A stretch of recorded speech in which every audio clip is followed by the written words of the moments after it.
વિસાવદર વિધાનસભા વિસ્તાર અંતર્ગત આવતી 3 જેટલી જૂનાગઢ જિલ્લા પંચાયતની સીટ માટે ભાજપ માટે મોટું કમઠાણ છે। એમાં પણ ખાસ એક બેઠક આપે જે કહ્યું ભેસાણ એક ખૂબ મહત્વની બેઠક છે ભારતીય જનતા પાર્ટી માટે પણ અને સામે પક્ષ આમ આદમી પાર્ટી માટે પણ। જો કે ભાજપમાંથી ત્યાં દાવેદારી કરનાર એ પૂર્વ ધારાસભ્ય ભૂપત ભાયાણી છે અને સામે પક્ષે ત્યાંના પૂર્વ પ્રમુખ નંદલાલ સાવલિયા। આ બંનેની વચ્ચે સીધી ટક્કર હોય તે પ્રકારની સ્થિતિનું નિર્માણ છે। મોડી રાત્રે ભારતીય જનતા પાર્ટી એક બાદ એક શહેર નગરપાલિકા જિલ્લા પંચાયત મહાનગરપાલિકાની યાદી જાહેર કરી રહી હતી। એ દરમિયાન હજુ પણ ગાંધીનગર ખાતે એક મોટી બેઠક ચાલી રહી હતી અને બેઠકની અંદર ભેસાણ સીટ ઉપર કયા ઉમેદવારને મેદાને ઉતારવા તેને લઈને ચર્ચાઓ ચાલતી હતી ને ચર્ચાની વચ્ચે એક સમાચાર એ પણ મળી રહ્યા છે કે જૂનાગઢની અંદર વિસાવદર ખાતે મોડી રાત્રે એક મોટી બેઠક મળી હોઈ શકે કે જેમાં પૂર્વ ધારાસભ્ય જેમને આ સીટ ઉપર લડવાની ઈચ્છા છે એવા ભૂપત ભાયાણીને રીસામણા થયા હોવાની વાત છે કે તેમની જગ્યાએ અન્ય કોઈ ઉમેદવારને મેદાને ઉતારવામાં આવે તેમને મનાવવાની કોશિશ થઈ હોવાના સમાચાર મળી રહ્યા છે।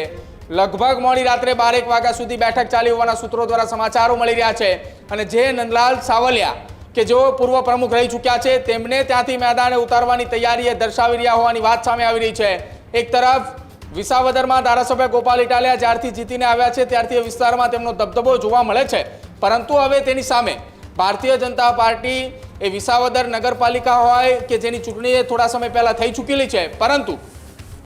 જિલ્લા પંચાયત અને તાલુકા પંચાયતની અંદર એનો ગઢ સાચવવા માટેની તૈયારીઓ અત્યારથી જ કરી દીધી છે। ફરી એક વખત એ વિસ્તારની અંદરથી 2027ની વિધાનસભાની ચૂંટણી પહેલા આ એ તૈયારીઓ છે કે જ્યાં એવા ઉમેદવારો મેદાને ઉતારવામાં આવે કે જે જ્યાં આમ આદમી પાર્ટીના ધારાસભ્ય ગોપાલ ઇટાલિયાને ટક્કર આપી શકે, ન કે આમ આદમી પાર્ટીના કોઈ ઉમેદવાર ધારાસભ્યની સામે ચૂંટણી લડતા હોય એ પ્રકારની તૈયારીઓ વિસાવદર વિધાનસભાની આવતી એ 3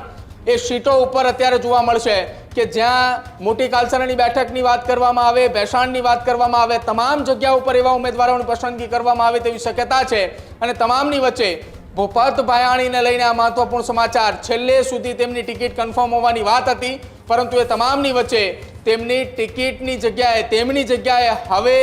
અન્ય ઉમેદવારને મેદાને ઉતારે તેવી શક્યતાઓ વ્યક્ત કરવામાં આવી રહી છે ઉમંગ। પરંતુ હવે જોવાનું રહેશે કે શું છેલ્લી ઘડીએ પરિણામો એ જોવા મળે છે, શું છેલ્લી ઘડીએ કયા ઉમેદવારોને ઉતારવામાં આવે છે અને ઉમેદવાર મેદાને ઉતારતાની સાથે શું કઈ બદલાવો આવે છે। આ જ પ્રકારની તમામ અપડેટ જોવા માટે ન્યૂઝરૂમ ગુજરાતને લાઇક, શેર અને સબસ્ક્રાઇબ કરવાનું ભૂલતા નહીં।